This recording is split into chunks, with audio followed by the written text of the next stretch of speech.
মানুষের রোগ নাই। পশু হইতে ওজন, পশুর গতি আছে প্রকারে, মানুষের গতি নাই তার ভালো।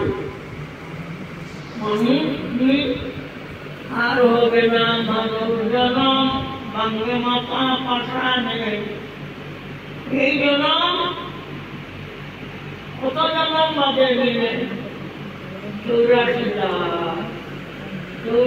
লাখ জনম বাদে এই মানুষের জন্ম, কৃষ্ণপদমের জন্ম।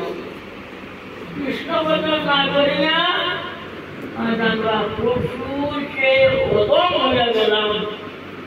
এতে দুঃখের বিষয় ছিল, এতে দুঃখের বিষয় কি আছে?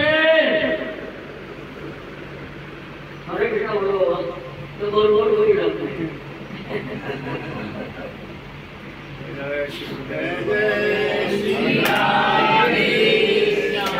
गुरुदेव भगवान की जय, बाबा महाराज की जय, नाम संकीर्तन की जय।